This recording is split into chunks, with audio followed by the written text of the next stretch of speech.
নমস্কার বন্ধুরা, education culture YouTube চ্যানেলে তোমাদের স্বাগতম।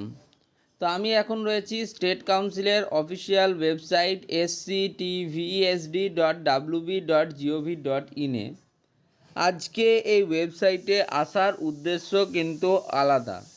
এই ওয়েবসাইটে আসার উদ্দেশ্য যদি তোমরা বলো, সেটা হচ্ছে তোমাদের আপকামিং যে ইন্টারনাল এক্সামিনেশান রয়েছে সেটার বিষয়ে আমি তোমাদের সাথে একটু কথা বলতে চাই।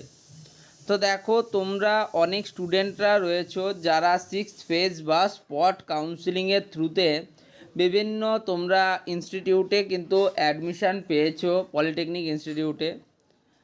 তো এরপর অর্থাৎ 6th ফেজ এবং স্পট কাউন্সিলিংয়ে অ্যাডমিশান পাওয়ার পর তোমাদের কাছে এখন সবথেকে বড় যে চ্যালেঞ্জটা তোমরা ফেস করবে সেটা হচ্ছে তোমাদের ইন্টারনাল এক্সামিনেশানকে নিয়ে। খুব সম্ভবত তোমাদের কিন্তু অক্টোবরের ফার্স্ট উইকে অনেক কলেজ কিন্তু তাদের ইন্টারনাল কন্ডাক্ট করতে চলেছে। যেমন কি মুর্শিদাবাদ ইনস্টিটিউট অফ টেকনোলজি, যেটাকে তোমরা MIT বলে চেনো, তো সেই মুর্শিদাবাদ ইনস্টিটিউট অফ টেকনোলজিতে 3 এবং 4 তারিখ অর্থাৎ 3rd and 4th অক্টোবর তোমাদের কিন্তু যে ফার্স্ট ইন্টারনাল এক্সামিনেশান সেটা রয়েছে।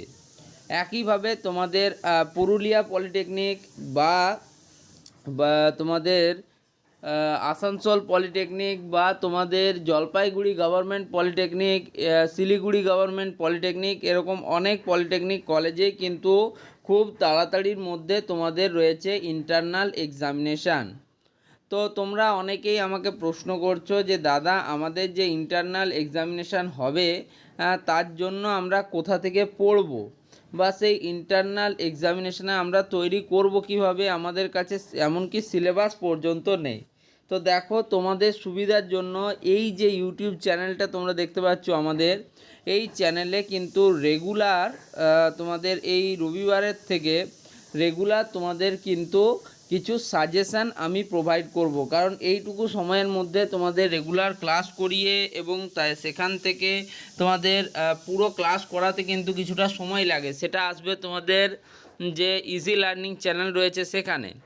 আর এই তোমাদের ইউটিউব চ্যানেলে মূলত তোমাদের যে সাজেশান সেগুলো থাকবে। তো সবার প্রথমে আমি ম্যাথসের সাজেশান দেব, দেন অল্টারনেটিভলি ফিজিক্স এবং কেমিস্ট্রি এবং তোমাদের কমিউনিকেশন স্কিলস ইন ইংলিশ, এগুলোর কিন্তু সাজেশান আসবে।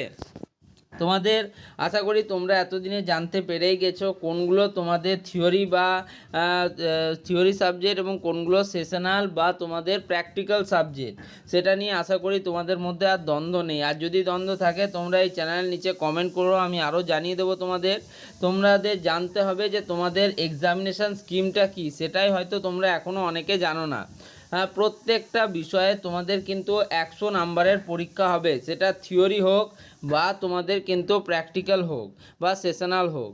তো এই যে তোমাদের থিওরির 100 নাম্বার, সেটাকে আমরা দুটো ভাগে ভাগ করি। একটা কলেজ অথরিটির কাছে নাম্বার থাকে, যেটাকে ইন্টারনাল মার্কস বলা হয়, আর একটা তোমাদের 60 মার্কসের 60 নাম্বারের কিন্তু এক্সটার্নাল থিওরি এক্সাম হয়। ওকে, থিওরির ক্ষেত্রটা আমি বলছি আগে। তো তোমাদের এই যে 40 মার্কস যেটা ইন্টারনালি কলেজের কাছে থাকে, তার মধ্যে 10 মার্কস থাকে তোমাদের অ্যাটেন্ডেন্সের, রইল বাকি 30 মার্কস, এবং এই 30 মার্কসের মধ্যে 10 মার্কস থাকে তোমাদের অ্যাসেসমেন্ট, কুইজ, ভাইভা ইত্যাদির জন্য। বিশেষ ক্ষেত্রে এটা কিন্তু অ্যাসেসমেন্টের মার্কস হয়েই থাকে, অ্যাসাইনমেন্টের। তো আরও 10 মার্কস গেল, রইল বাকি 20 মার্কস। তো এই 20 মার্কসের জন্য তোমাদের দুটো ইন্টারনাল এক্সামিনেশান হয়, এবং তার মধ্যে বেস্ট অফ 2 এর মধ্যে যেটাতে তুমি বেস্ট মার্কস পাবে সেটা তোমাদের ক্যালকুলেট হয়। তো সেই তোমাদের যে দুটো ইন্টারনাল বা ক্লাস টেস্ট হয়, তো সেই ইন্টারনাল এক্সামের ফার্স্ট ইন্টারনাল তোমাদের খুব তাড়াতাড়ি শুরু হচ্ছে।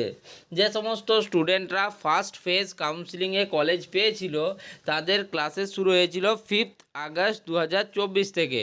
তো সেই হিসেবে তারা অলরেডি কিন্তু 5th আগস্ট থেকে এখন সেপ্টেম্বরের প্রায় তোমার লাস্ট থার্ড উইকের দিকে চলছে, এখন তাদের কিন্তু অনেক ক্লাসেস হয়ে গিয়েছে এবং তারা কলেজের সাথে রেগুলার হয়ে গিয়েছে। বাট যারা স্পট কাউন্সিলিং বা 6 ফেজ কাউন্সিলিংয়ের থ্রু কলেজে অ্যাডমিশান নিয়েছো তারা কিন্তু যথেষ্ট পরিমাণ ক্লাস কলেজ থেকে পাওনি। এটা কিন্তু একটা বিরাট সমস্যা তোমরা ফেস করবে। আমি আগেও কিন্তু এই সমস্যার কথা বলেছি। আসলে আমি প্রত্যেকটা সমস্যার কথা তোমাদের সাথে শেয়ার করি, বাট অনেকেই সেগুলোকে লাইটলি নাও, এর ফলেই কিন্তু তোমরা সমস্যায় পড়ো। এখন অবধি আমাকে কেউ কেউ কমেন্ট করে জানাচ্ছে যে দাদা আমরা সিলেবাস জানি না, তাহলে তোমরা কেন পলিটেকনিকে পড়তে এলে? এটাও একটা কিন্তু বিরাট বড় প্রশ্ন, কারণ তোমাদেরকে জানতে হবে যে আমি যে ফিল্ডে এসেছি তার সিলেবাস কি, কত মার্কসের আমার পরীক্ষা হয়, কি কি সাবজেক্ট আমার রয়েছে, কোনটা থিওরি কোনটা প্র্যাকটিক্যাল। এসব না জেনে তুমি কখনোই কোনো পরীক্ষার জন্য এলিজিবল হতেই পারবে না। তুমি ধরো এসএসসি সিজিএল পরীক্ষা দেবে বা এসএসসি এমটিএস পরীক্ষা দেবে, তুমি সিলেবাসই জানো না, তুমি মার্কিং স্কিম জানো না, এক্সামিনেশন পাথ তুমি জানো না, তাহলে তোমার ক্ষেত্রে আর পরীক্ষা দিয়ে লাভটা কী হবে? তো এই ভুলগুলো তোমরা করো না, তোমাদেরকে এখন থেকেই শুধরে নাও। আর যা সমস্যা হচ্ছে সেগুলো কমেন্টে লিখে জানাও, আমি কিন্তু সেগুলো সলভ করার চেষ্টা করব। আর তো তোমরা ভিডিও দেখো না, কমেন্টও করো না। তো যাই হোক, তোমাদেরকে বলছি যে তোমাদের কাউন্সিলিংয়ে যেমন হেল্প হয়েছে তোমাদের এডুকেশনেও হেল্প করব, তাই এই চ্যানেলটিকে সাবস্ক্রাইব করে নিও। ধন্যবাদ।